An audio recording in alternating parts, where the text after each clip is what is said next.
for debate. Can Joe Biden survive? Even his friends aren't sure. Can Joe Biden survive?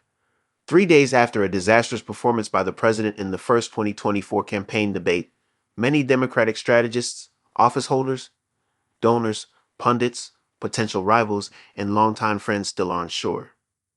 A drumbeat of concern about Biden as the party's nominee expressed in public and private began minutes after the CNN debate in Atlanta came on the air, showing a hoarse and sometimes stumbling Biden facing a bombastic Donald Trump hurling insults and untruths. Since then, efforts by Team Biden to shore up his support and move on have quieted alarm about his prospects in November and the damaging impact it could have on Democratic candidates down the ballot. The fact is, people are nervous. There's a lot of anxiety. Former Democratic National Chair Donna Brazile acknowledged on ABC's This Week, saying she'd have fielded so many frantic calls from fellow Democrats that she considered dropping my phone into the Potomac. She also made the case for Biden. He also is a good man, a strong president, and Democrats still believe that this race is winnable. The lessons of Access Hollywood. Biden may be applying the lesson learned from Trump if he stays in the race for the White House. A month before the 2016 election, the Washington Post revealed a recording of Trump from 2005 bragging that he could grab women's genitals without consequences because when you're a star, they let you do it. There were consequences then, with some leading Republicans calling their nominee unfit for the presidency. But Trump bulldozed through their objections, dismissing or ignoring his critics. He won the White House and solidified his hold on the GOP. About 4 years later, after the assault on the Capitol on January 6, 2021, by rioters trying to overturn Trump's defeat in the 2020 election, Congress impeached him, but the Senate didn't convict him. But the firestorm that would have sabotaged most political careers in time didn't notably erode his political base.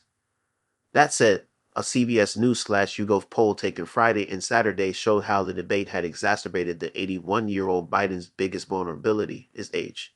72% of registered voters said he did not have the mental and cognitive health to serve as president. The same percentage said he shouldn't be running for president, including more than a third of Democrats, 36%. What has become clear is how much that decision is up to Biden himself, given party rules that make it nearly inconceivable that he could be replaced on the ticket without his assent, and how little time is left to make that call. A virtual roll call for the nomination is planned by August 7, even before the convention opens, to address a deadline in Ohio that had threatened to keep Biden off the ballot there. Little surprise then that Trump's conviction on 34 criminal counts in a New York courtroom in May didn't unnerve his supporters. He has made his status as the first felon to run for president on a major party ticket a fundraising boon and a rallying cry. Trump has demonstrated the power of plowing on regardless of what the party elites and the newspaper editorial writers may say. Chaos at the convention, not a political asset.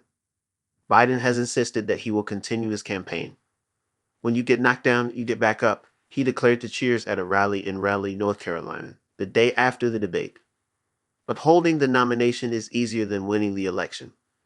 Previous presidents have faced primary challenges in their bids for second terms, including Democrat Jimmy Carter in 1980 and Republican George H.W. Bush in 1992.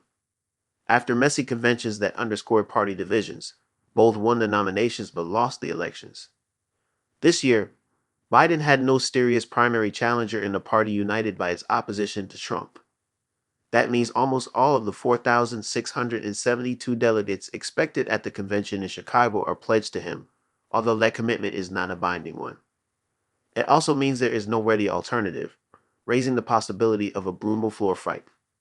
Vice President Kamala Harris would be a leading alternative, although her position as Biden's running mate gives her no special standing to claim the nomination. There are also rising Democrats who might have run for the nomination this time if Biden hadn't. Among them Govs, Gretchen Whitmer of Michigan, Gavin Newsom of California, Josh Shapiro of Pennsylvania, and J.B. Pritzker of Illinois. None of those governors are well known nationally, though, nor have they gone through the rigors and the scrutiny of a presidential campaign. In a sign of how seriously the Biden is taking the threat, Deputy Campaign Manager Rob Flaherty blasted out a memo Saturday arguing that changing the top of the ticket would nominate candidates who would, according to polls, be less likely to win than Joe Biden to defeat Donald Trump.